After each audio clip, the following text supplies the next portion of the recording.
말씀은 구약성경 느헤미야서 1장 11절 한 절 말씀입니다. 구약성경 느헤미야 1장 11절, 구약성경 727면에 있습니다.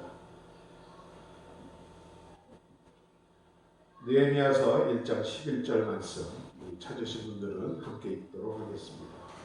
주여 구하오니 귀를 기울이사 종의 기도와 주의 이름을 경외하기를 기뻐하는 종들의 기도를 들으시고 오늘날 종으로 형통하여 이 사람 앞에서 은혜를 입게 하옵소서 하였나니 그때 내가 왕의 술반이 되었었느니라.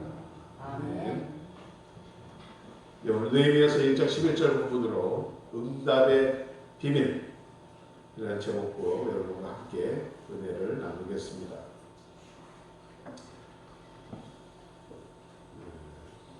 한 목사님이 배를 타고 대서양이라는 바다를 건너고 있었습니다. 커다란 대서양은 커다란 바다죠. 긴 여행이었기에 그 중에 그 목사님을 알아본 그 배에 타고 있던 사람들이 그 목사님께 선상 예배를 인도해 달라고 부탁을 하게 되었습니다. 그 목사님은 흔쾌히 허락하시고 예배를 인도하시게 되었는데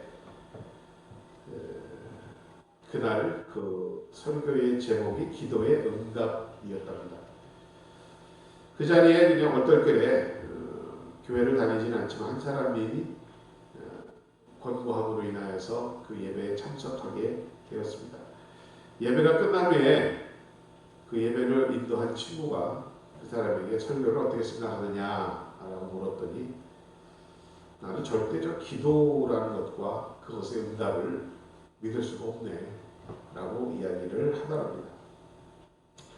그렇게 예배를 마치고 이 무신론자가 가판이를 이렇게 거닐고 있었는데 아마 배가 꽤 큰 배였겠죠. 대서양을 건너니까 한 초로의 부인이 얼굴이 참백해가지고 그 배에 보면 이렇게 반쯤 누워있는 안락의자가 있지 않습니까? 잠들어 있는 그 모습을 보고 아무 생각 없이 그냥 자신의 손에 있던 오렌지 하나를 그 부인에게 쥐어주고는 다시 선상위를 걷기 시작했습니다.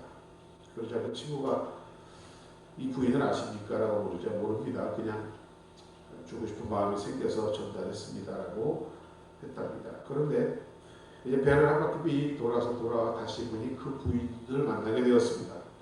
그 부인이 잠에서 깨어서 그 자신이 준 오렌지를 아주 맛있게 먹고 있더랍니다. 가까이 가서 참 오렌지 맛있게 드시네요. 그랬더니 그 부인이 갑자기 할렐루야 하나님을 찬양합니다 하더랍니다. 그래서 이 사람이 은근히 화가 났어요. 아니 그건 제가 드렸는데 왜 하나님을 찬양합니까? 그랬더니 그 부인 말, 그랬군요. 당신이 바로 내가 하나님에 대한 기도의 응답이었습니다. 왜냐하면 제가 너무도 배멀미가 심해서 오렌지 하나만 먹었으면 하고 기도하고 있었거든요 하더랍니다. 이렇게 길게 예언을 말씀드린 것은 오늘 이 느헤미야 1장 11절의 본문이 유사한 이야기이기 때문입니다. 무슨 말씀이냐? 당시 세계 최대의 강국이었던 페르시아라는 나라의 아닥사스다 왕은 누구보다 이스라엘의 재건에 대해서 반대하는 사람이었습니다. 이스라엘이 회복되기를 원치 않았던 사람입니다. 에스라서에서 보면 이미 한 차례 이 아닥사스다 왕은 예루살렘 성벽 건축을 함에 있어서 그것은 자신에 대한 아닥사스다에 대한 반역이라고 여기면서 공사를 중단한 역사적 사실이 있기 때문입니다. 그러나 여러분, 결과는 어떻습니까? 하나님은 이 느헤미야의 기도를 응답하시기 위해서 예루살렘의 재건에 가장 부정적인 왕을 기도 응답의 도구로 쓰신 것입니다. 하나님은 이 사건을 통해 기도 응답의 비밀이라는 것에 대해서 모든 시대의 하나님의 백성들이 알기를 원하십니다. 최악의 상황에서도 최선의 기도 응답을 기대하도록 원하신다는 말씀입니다. 그렇다면 그러한 응답받는 기도의 비밀, 그것은 과연 무엇일까요? 첫 번째로 우리가 어떤 목적지에 도달하기 위해서는 내 앞에 펼쳐져 있는 목적지까지 펼쳐져 있는 장애물을 제거하듯이 우리의 기도가 응답을 받기 위해서는 기도의 장애물을 옮겨야 합니다. 여러 가지 장애물이 있을 수 있죠. 그러나 가장 강력한 기도의 장애물은 바로 기도하는 우리 스스로의 죄와 또는 우리의 기도의 대상자들의 삶 속에 있는 죄의 문제입니다. 이사야는 이렇게 말씀합니다. 59장 1, 2절을 보면 여호와의 손이 짧아 구원치 못하심도 아니요 귀가 둔하여 듣지 못하심도 아니라 오직 너희 죄악이 너희와 너희 하나님 사이를 내었고 너희의 죄가 그 얼굴을 가리어서 너희를 듣지 않으시게 함이니라고 말씀하고 있습니다. 그러므로 우리가 기도의 자리에 나갈 때 기도의 응답을 받고자 원할 때 가장 중요한 것은 바로 이러한 하나님과의 소통을 방해하는 기도 응답의 장애물을 옮기는 죄인 줄로 믿습니다. 그것은 바로 신약적으로 얘기하는 죄의 자백이라고도 할 수 있겠네요. 요한일서 1장 9절에서 말씀하시죠. 만약 우리가 죄를 자백하면 하나님은 미쁘시고 의로우사 우리 죄를 사하시며 모든 불의에서 우리를 깨끗하게 하여 주신다라고 분명하게 말씀하고 있는 것입니다. 이처럼 저와 여러분의 신실한 죄의 자백은 죄에서 우리를 깨끗하게 하는 하나님과 우리 사이에 막힘없는 통로를 기도의 통로를 열어주는 줄로 믿습니다. 그러므로 오늘 느헤미야는 기도를 시작하면서 먼저 자신과 자신의 조상들의 범죄함을 자복하고 있음을 6절과 7절에서 볼 수 있습니다. 이제 종이 주의 종 이스라엘을 위하여 주야로 기도하오며 이스라엘 자손의 주 앞에 범죄함을 자복하오니 주는 귀를 기울이시며 눈을 여시사 종의 기도를 들어 들으시옵소서. 나와 나의 아비의 집이 범죄하여 주를 향하여 심히 악을 행하여 주의 종 모세에게 주께서 명하신 계명과 율례와 규례를 지키지 아니하였나이다라고 회개 기도로 시작하고 있습니다.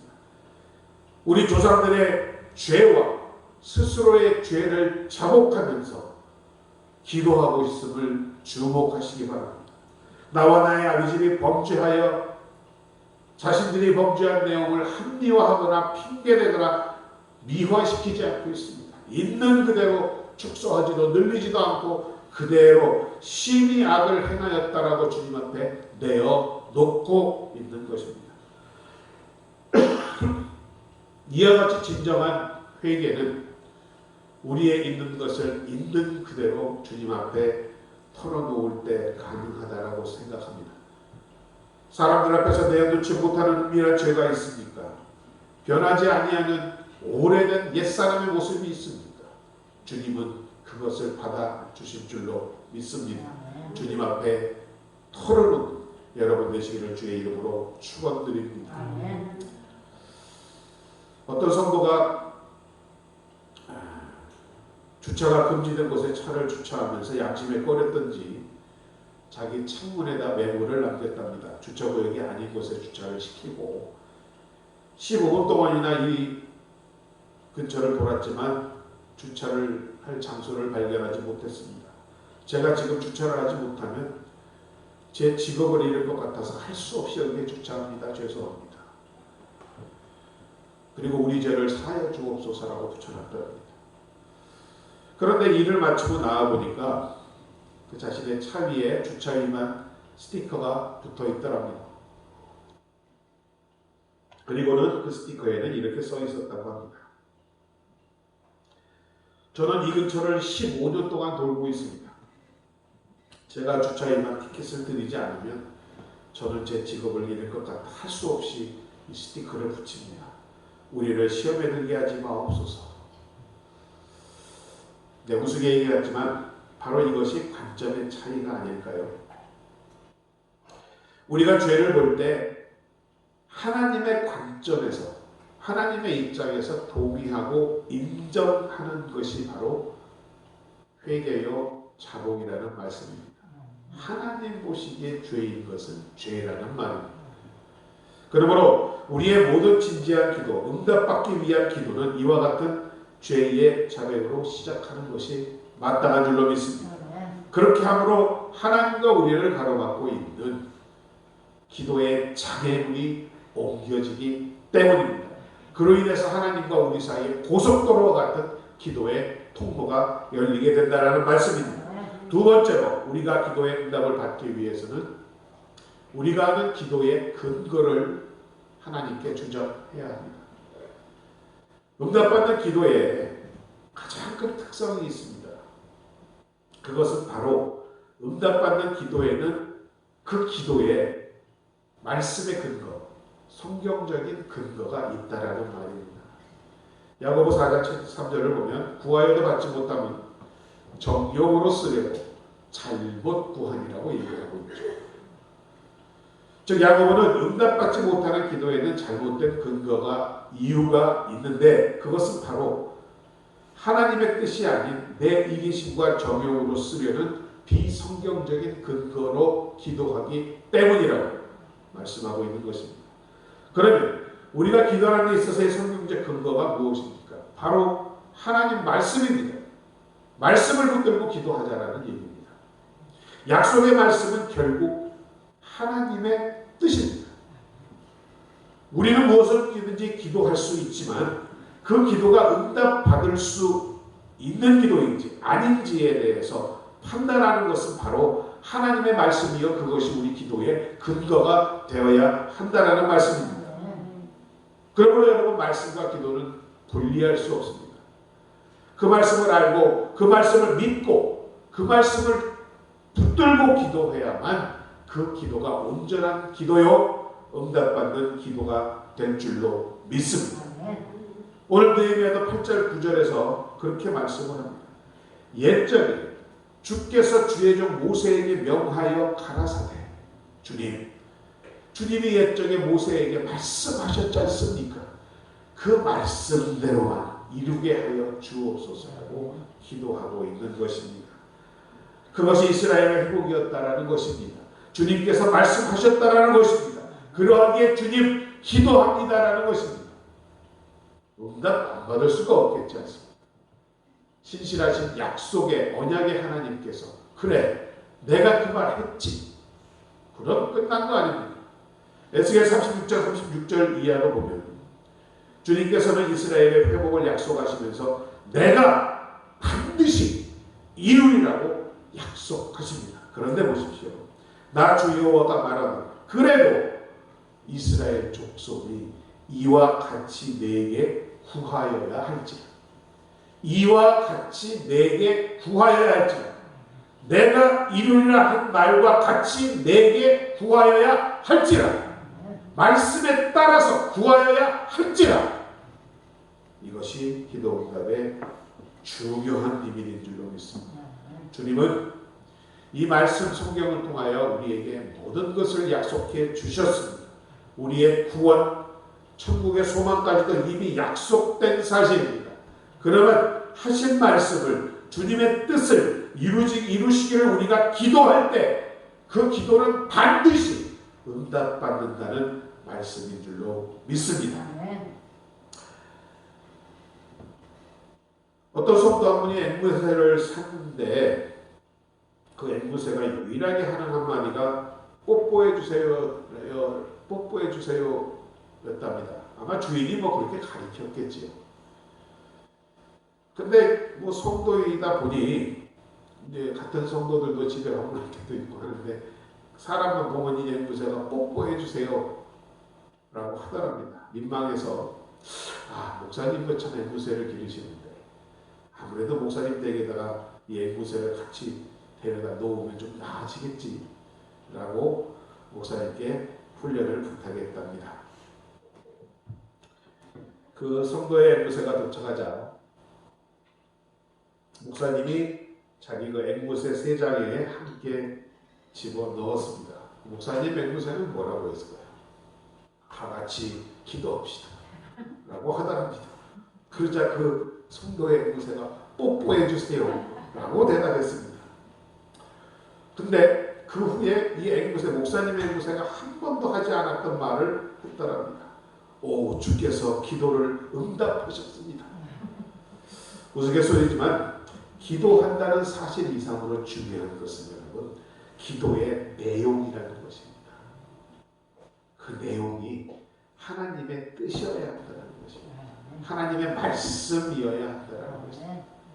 제가 어려움 당하고 힘들고 정말 기도를 많이 해야 할 필요가 있을 때 저는 그 성경 구절이 적힌 성경을 펴고 뒤집어서 하나님께 보여드리면서 기도했어요. 하나님, 여기다 이렇게 쓰셨잖아요. 이대로 해주세요. 여러분, 하나님께서 그 기도 기쁨으로 받아주실 줄로 믿습니다. 말씀이 하나님의 뜻이 우리의 기도의 내용이 될 때 하나님은 기뻐하십니다.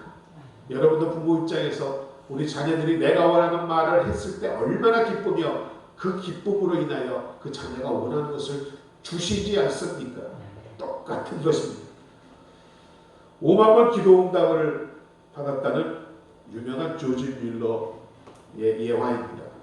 이 조지 밀러 목사님은 아침마다 새벽에 일찍 일어나 기도함으로 성경을 보았다고 합니다. 아침에 옷을 입은 후에 첫 번째 그의 일과는 바로 자신을 그 기도에 몰입할 수 있도록 하는 일이었습니다.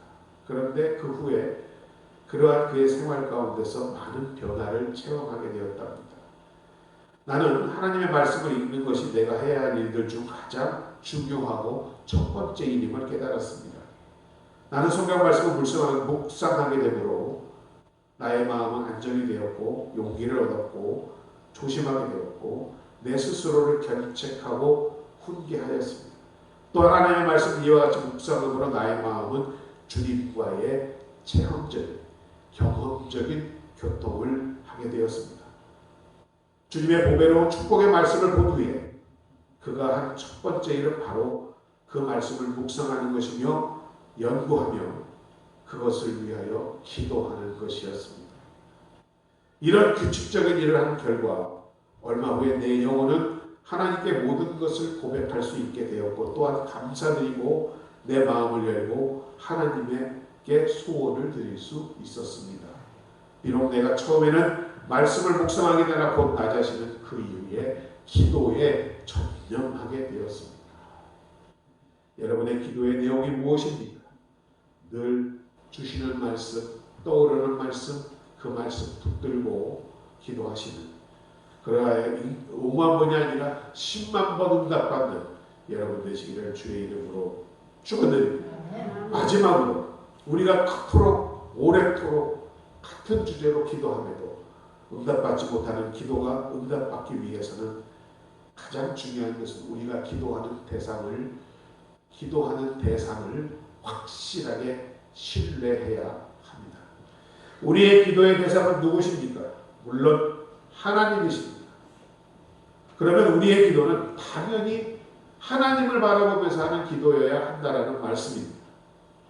그런데 솔직히 여러분, 저도 그렇습니다. 우리가 기도할 때 하나님만 바라보면서 기도하십니까? 자주 세상을 바라보고 사람의 형편을 살펴보고 하고 있지 않습니다. 마치 하나님만으로는 충분하지 못해요. 하고 있지 않습니다. 이 세상 모든 아내들의 공통된 특징이 남편과 대화하면서 자신만을 쳐다봐주는 것인 줄로 믿습니다. 그죠? 남편하고 얘기하는데 남편이 딴짓하고 다른 데 쳐다보고, 그죠? 자기에게 관심을 달라는 전적인 관심, 나만 봐라는 거 아닙니까? 나누어지지 않은 관심과 나에 대한 신뢰를 보여달라는 거 아니겠어요? 아내들이 하나님도 마찬가지 아닐까요? 기도해, 그래. 내 말과 뜻을 가지고 기도해, 그래. 나만 봐. 두리번거리지 마. 여기저기 살펴보지 마. 내 말 들으면서 딴 데 쳐다보고 있어. 나에게 부탁하면서 딴 데 바라보지 마. 이런 뜻 아닐까요? 마음을 다하고 목숨을 다하고 힘을 다하고 뜻을 다하여 나를 사랑하라고 요구하신 것에는 이러한 기도도 포함되어 있다고 생각합니다. 정말 여러분 하나님만 믿고 하나님께 기도드리신 분이라면 하나님께만 소망을 걸어야 할 줄로 믿습니다. 자, 오늘 본문도 보세요. 세계 최대, 지금으로 따지면 뭐 미국과 같은 나라죠. 페르시아의 아들사스다 왕. 그는 모든 것을 할 수 있는 사람입니다. 지금 느헤미야는 그에게 붙잡혀 있습니다. 그가 무엇을 이루기 위해서 가장 현실적인 도움은 바로 아닥사스다 왕을 설득하는 거 아니겠습니까? 그러나 그리고 느헤미야는 날마다 그를 만나는 위치에 있었습니다. 왕을 독대할 수 있는 자리에 있었습니다. 그러나 그는 절대 지금의 자신의 문제, 기도의 제목, 기도의 내용을 왕에게 아뢰지 않습니다. 하나님께만 기도하고 있습니다. 먼저 하나님께만 구하고 있는 것입니다. 현실적으로는 이 아닥사스다 왕이 그래 내가 허락하마 예루살렘을 재건해라 해야만 느헤미야는 이스라엘로 갈 수 있음에도 말입니다. 왕의 결제에 앞서 그는 먼저 하나님의 결제가 필요했던 것입니다. 기도의 순서인 줄로 믿습니다. 우리가 많이 듣는 말 중에 인사가 만사라는 얘기 있죠. 요즘 뭐 대통령 선거로도 많이 나라가 시끄럽습니다만 정말 어떤 사람을 세우느냐가 우리의 장래를 좌우할 것입니다. 인사가 만사? 저는 이렇게 말하고 싶습니다. 인사는 천사다. 천사. 하늘의 일이라는 뜻입니다. 여러분, 사람의 일은 궁극적으로 하늘의 일인 줄로 믿습니다. 왜? 하나님은 여기신거로 보이지 않기 때문에 사람을 통하여 일하신다는 말씀입니다. 그 사람의 마음의 변화를 통하여 일하신다는 말씀입니다. 여러분이 그것을 믿고 기도할 때 아닥사스다의 왕의 마음은 지금 이스라엘 성을 재건하는 걸 원하지 않고 있습니다. 자신에게 반역한다라고 생각합니다. 그 마음을 변하게 할 사람은 하나님밖에 없었던 것입니다. 그런 마음을 가지고 있는 왕에게 아무리 사정해봐야 절대로 허락하지 않습니다. 오늘 우리가 이 11절 본문에서 이렇게 기도하잖아요. 종의 기도와 종들의 기도를 들으시고 오늘날 종으로 형통하여 이 사람 앞에서 은혜를 입게 하여 주옵소서. 이 사람이 바로 아닥사스다 왕입니다. 풀어 이야기하면 아닥사스다의 왕의 마음이 변하여 이것을 허락하게 하여 주옵소서. 여러분, 이게 기도의 능력이고 기도의 중요성인 줄로 믿습니다. 우리가 기도하는 것이 어렵고 그 사람을 우리의 능력으로는 바꿀 수 없습니다. 그 사람의 마음을 바꿀 수 있는 것은 오직 하나님뿐이고 그 하나님을 움직일 수 있는 것은 바로 그러한 하나님을 믿는 여러분이라는 말씀입니다. 기도하는 여러분이라는 말씀입니다. 시편 기자처럼 고백했으면 좋겠습니다.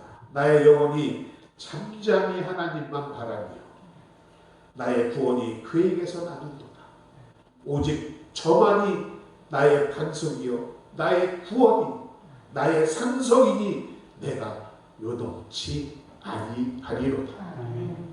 기도 응답을 소원하십니다. 무엇보다 우리가 기도하는 하나님에 대한 여러분의 믿음을 더욱 굳건히 하시기 바랍니다. 하나님은 자녀들을 사랑하시고 돌보시는 하나님이십니다. 전지전능하시고 무소부지하시며 못하실 것이 없는 하나님 창조주이신 줄로 믿습니다.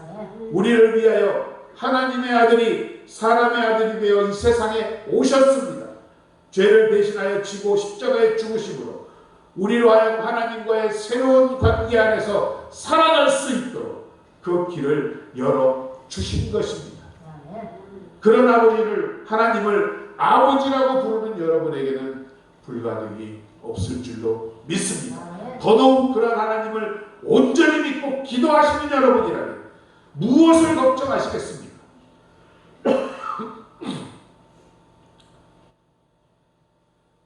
아름다운 예화 한 말씀 드리겠습니다. 남편을 사별하고 무려 6이나 되는 자녀를 데리고 살아가야만 하는 과부가 있었답니다. 온 가족을 모아놓고 엄마까지 7명이었겠죠. 빵 조그마한 덩어리 하나로 저녁 식사를 해야만 했다. 다음날 아침에는 이제는 그 집안에는 음식이 전혀 남아있지 않았습니다. 그런데 믿음의 어머니는 자녀들을 식탁에 앉혀놓고 7개의 접시를 식탁 위에 올려놓았다고 합니다.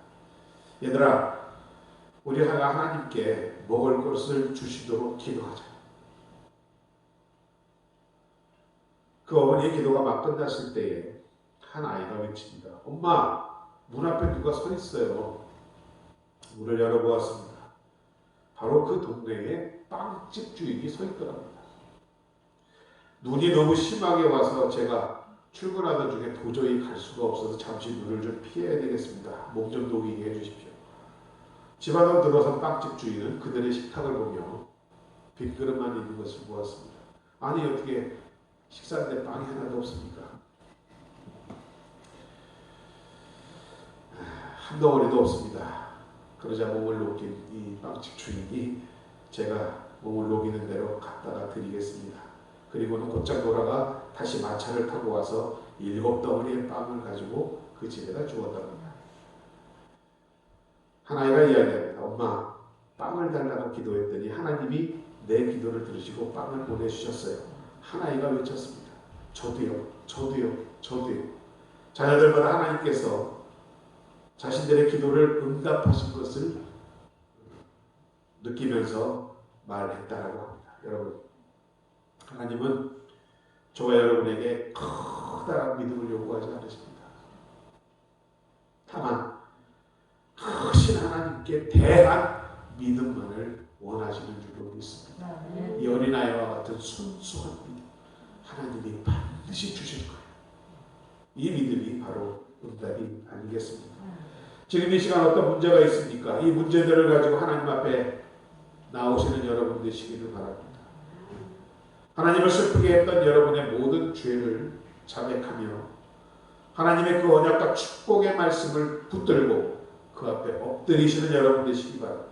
그리고 마지막으로 오직 하나님만을 온 마음 다하여 믿음으로 신뢰하겠다고 고백하는 기도를 해보시기 바랍니다. 지금 황폐하고 어려운 여러분의 삶의 마당에 하나님의 견고한 은혜와 성벽이 건설되기 시작될 것입니다.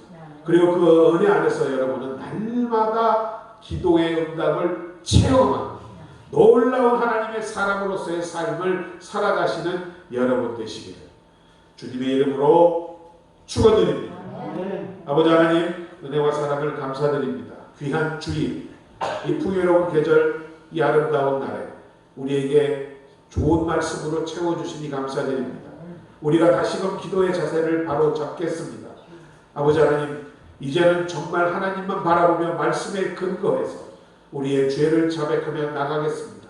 이것이 아버지 하나님, 주님께서 원하시는 우리의 기도임을 깨달았사오니 이러한 기도를 통하여 하나님의 뜻을 이 땅 위에 펼치는 기도의 통로를 삼아 주시옵소서. 그리하여 하나님을 체험하고 하나님으로 인하여 기뻐하며 그 자녀들에게 이러한 믿음을 전하며 사는 우리 모두가 될 수 있도록 주님 축복하여 주옵소서. 예수님의 이름으로 감사드리고 기도드립니다. 아멘. 우리 347장 함께 찬송하시면서 예배하는 것 하나님께 드리도록 하겠습니다.